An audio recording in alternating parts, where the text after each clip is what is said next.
Aujourd'hui, je voudrais faire cette vidéo-là pour les aider. Vous aider, vous les hommes. Vous voyez cet homme-là qui passe derrière, c'est un leader charismatique dans le monde chrétien. Il s'appelle T.D. Jakes. Avec son épouse, c'est Rita. Ils ont 4-5 enfants. Ils sont mariés depuis plus d'une quarantaine d'années. Un couple que je respecte énormément. Et il s'est passé quelque chose que je voudrais partager avec vous qui va vous aider à comprendre ce que je vais dire après lorsque vous voulez choisir une femme qui va vous accompagner dans votre destinée, la femme de votre vie. Comment vous devez la choisir plutôt que de vous appuyer sur les courbes et autres. Donc ce couple-là, il venait de se marier il y a 6 mois. Lui, il était convaincu que c'était la femme de sa vie. Il avait prié des années, il a été dans une église et c'est là-bas qu'il a vu cette dame-là. Il est tombé amoureux. Elle était très jeune. Et il a finalement épousé et tout et tout. Et le Seigneur, selon lui, lui avait dit que ça, c'est la femme avec qui il allait bâtir une vie, avoir des enfants et faire le tour du monde pour gagner les gens à Christ et tout et tout. 6 mois après le mariage, ils étaient dans une voiture et ils étaient en train de rouler. Et ils ont eu un accident terrible. De cet accident-là, ils ont eu beaucoup de blessures, mais c'est l'épouse qui a pris le choc. Elle était paralysée de la tête aux pieds, elle avait des plaies partout, elle ne pouvait pas marcher. Les médecins avaient dit qu'ils doutaient qu'un jour, cette femme puisse se mettre debout. Lui, il a pris sa femme, il l'a ramenée à la maison après qu'elle ait été hospitalisée. Et il a commencé à s'en occuper. Vous savez, souvent, il donne cette histoire-là. Mais moi, ce qui m'a marqué, c'est que j'ai écouté la dame elle-même donner ce témoignage-là un jour où elle devait présenter son homme à un auditoire. On a dit, il n'y a pas une autre personne pour présenter le mari. On voudrait inviter Rita James à venir nous dire qui est l'homme de Dieu que nous allons écouter. Et c'est elle qui a raconté cette histoire, mais d'une autre manière, qui a fait que le monsieur était en larmes, il n'a même pas pu prêcher. Et il s'est passé des choses extraordinaires. Elle a dit donc, on venait de se marier, on venait d'avoir cet accident. Les médecins m'avaient condamné à rester dans une chaise roulante, je ne pouvais pas marcher. Ça faisait que 6 mois qu'on était mariés. Et j'étais un fardeau, un lambeau. Il me lavait. Il lavait mes cheveux, il peignait mes cheveux, il me donnait à manger. À la limite, j'étais un boulet. J'étais dans une chaise roulante. Même la chaise roulante, je ne la supportais pas. J'étais couchée toute la journée, mais je me tordais de douleur. Et lui, il avait un petit coin de prière dans la cave.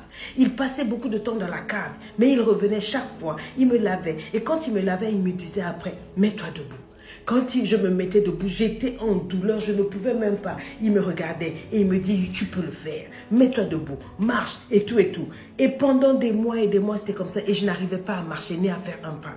Et dès qu'il me redéposait, après avoir essayé, il repartait dans la cave rencontrer son Dieu. Il partait dans cette cave-là et il disait à Dieu, tu m'as dit que c'est la femme de ma destinée. Je ne l'ai pas épousée parce qu'elle était belle, ou parce qu'elle avait un bon physique, ou parce qu'elle était indépendante, parce qu'elle avait de l'argent, parce que non, tu m'as dit que ça c'est la femme de ma destinée. J'ai cherché ta femme, j'ai cherché la femme qui représenterait mon aide sur terre pour accomplir ma destinée. Elle avait tous les critères que tu m'avais donnés pour pouvoir faire des grandes choses. Tu ne m'avais pas dit que j'allais avoir une femme qui était crippled, qui était attachée à une chaise roulante. Si tu m'avais dit, je serais disposée. Mais parce que tu m'as dit qu'elle, on va parcourir le monde entier, je ne peux pas le faire avec ce qui est dans la chambre là. Donc, fais marcher cette femme. Il luttait avec son Dieu dans la foi parce que son Dieu lui avait parlé.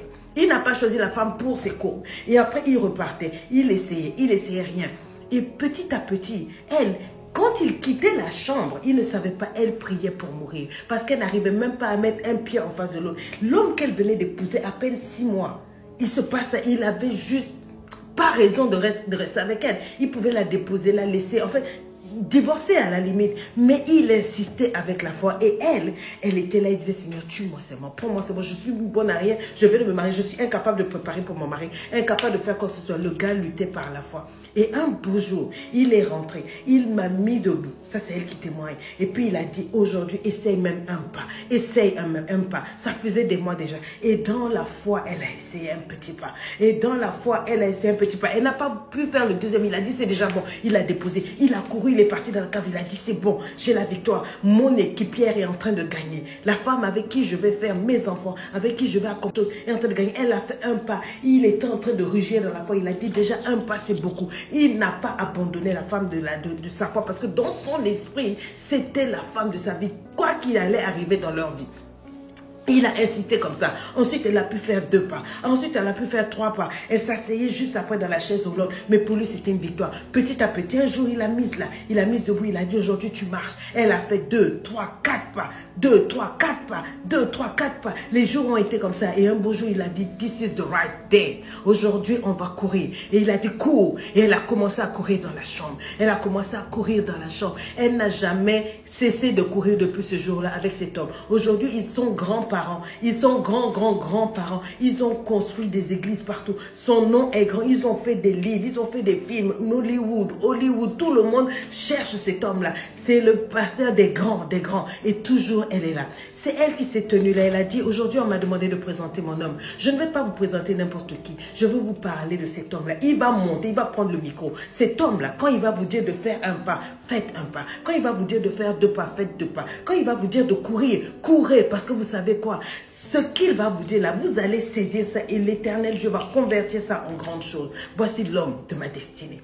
Quand il est monté, il n'avait jamais entendu sa femme témoigner comme ça. Il ne savait pas que quand lui, il disait à sa femme de courir, de marcher, de faire un pas, et qu'il laissait sa femme quand elle était incapable et qu'il allait pleurer dans la cave et que sa femme était en train de prier pour que Dieu lui ôte la vie. Il ne savait pas que c'est comme ça qu'elle avait vu tout ce qu'il avait fait. Elle a dit, aujourd'hui, cet homme-là, c'est mon king. Aujourd'hui, cet homme-là, quand il te dit de faire quelque chose, attrape ce qu'il te dit là et cours. L'Éternel Dieu te fera courir. Dieu fera le miracle. Il n'a pas pu prêcher. Il était en larmes. Il a pleuré pendant 1 heure. Il n'a pas pu prêcher. Mais ce jour-là, des vies ont été transformées. Ceci pour dire quoi? Pour dire aux hommes et aux femmes, quand vous voulez choisir quelqu'un, pensez à l'aspect spirituel. Pensez à l'aspect destiné. Pensez au lendemain. Vous vous appuyez seulement, oh, il faut qu'il ait de l'argent, il faut qu'il soit grand, il faut qu'il sait ceci, qu'elle ait une bosse derrière, qu'elle ait ceci, qu'elle ait un joli teint, il faut qu'elle ait étudié l'anglais. Tout ça, c'est bien. C'est très important. Mais le plus important, est-ce que quand tu la regardes, cette femme-là, elle sera capable de t'accompagner dans ta destinée? Est-ce que si aujourd'hui un accident arrive dans ta vie là, est-ce que cette femme-là sera avec toi? Si aujourd'hui tu perds tout ce que tu as, est-ce que cette femme-là va combattre dans la foi pour t'emmener à destination? Est-ce qu'elle croit en ta vision? Est-ce qu'elle croit en toi? Est-ce qu'elle croit en ta destinée? Est-ce qu'elle voit le potentiel? Est-ce qu'elle sait à quoi Dieu t'a appelé? Comment penses-tu que cette femme pourra t'aider à entrer dans la volonté que Dieu a pour toi? L'aspect spirituel est important. Vous regardez trop l'aspect physique. Vous regardez trop, oh, elle parle bien, elle pourra bien élever mes enfants, elle vous voit, elle respecte. Tout ça, c'est bien. Mais il y a une autre dimension que si vous regardez, oh, je vous dis, vous choisirez votre femme différemment. Vous choisirez la femme de votre vie différemment. Et avec cette femme dans votre vie, certaines portes vont s'ouvrir.